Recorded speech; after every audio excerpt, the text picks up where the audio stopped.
This episode of On the Record is brought to you by Benzie. I'm Associate Editor Ben Thorpe, filling in for Kim Schmidt. Welcome to On the Record.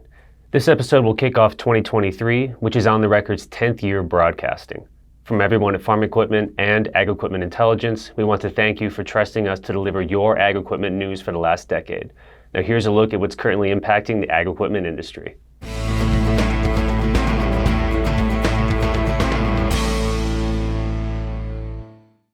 Farmer sentiment saw a sharp improvement in December, according to Purdue University CME's Group Ag Economy Barometer Index.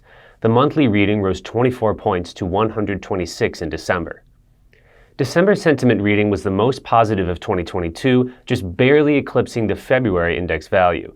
The biggest shift from November to December was producers' improved perception of current conditions.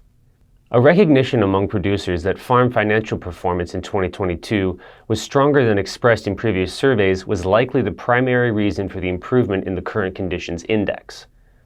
That aligns well with USDA's farm financial forecast released last month, which suggests 2022 net farm income is going to reach its highest level since 1973 due to high commodity prices. The Farm Capital Investment Index climbed 9 points this month to a reading of 40, which was the highest reading for the index since February. Although the Future Expectations Index also rose this month, farmers expect their farm's financial performance in 2023 to be weaker than in 2022, citing higher costs as a key reason. This week's dealers on the move include Titan Machinery, Parallel Ag, and Claas. Case IH dealer Titan Machinery has entered into a definitive purchase agreement to acquire the Idaho dealership assets of Pioneer Farm Equipment.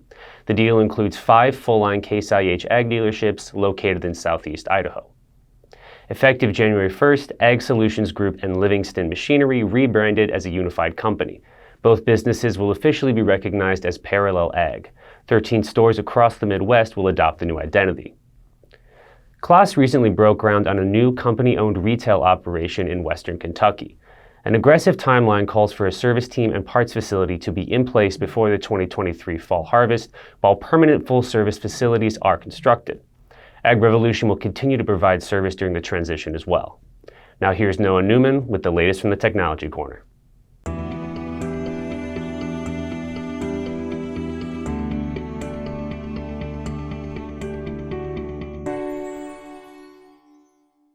Thanks, Ben. This week's Technology Corner Spotlight shines on Indianapolis-based ag tech company SmartApply and their intelligent spray control system, which combines precision spraying and data to enable specialty crop growers to cut back on chemicals and water.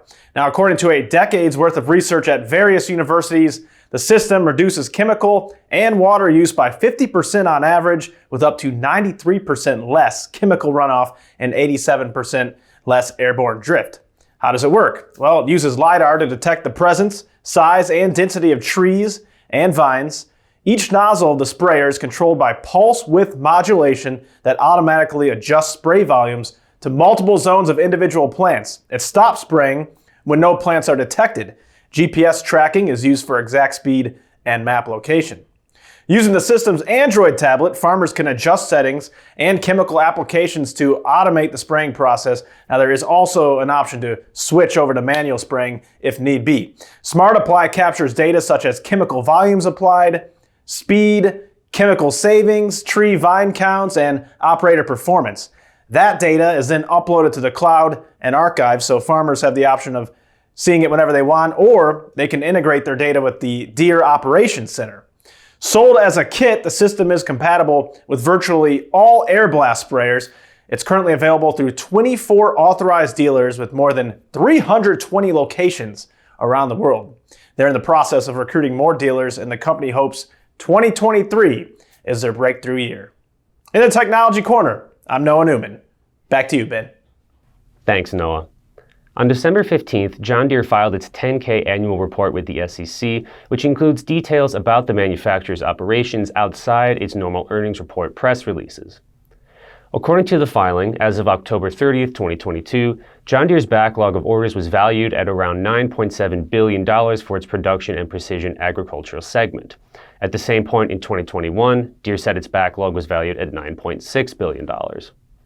Demand for the company's equipment remains strong as order books are full through a majority of 2023, the filing said. Agricultural fundamentals are expected to remain solid into 2023, and retail demand will comprise most of 2023 sales. The company expects dealer stock inventory replenishment to occur in 2024.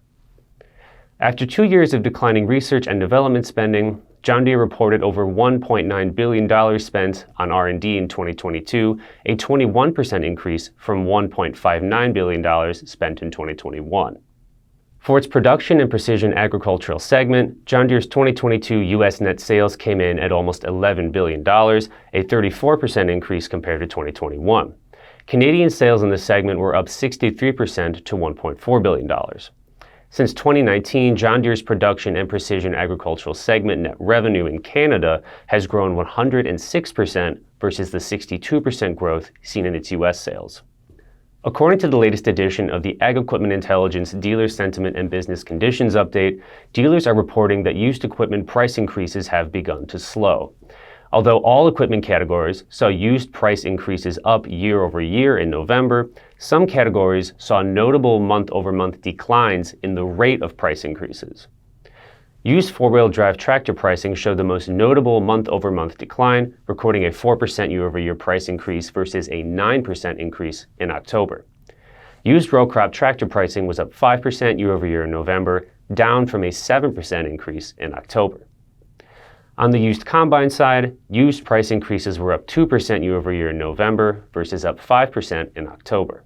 The net percentage of dealers reporting their used equipment inventories as too low has been on the decline since early 2022, when it peaked at almost 90%.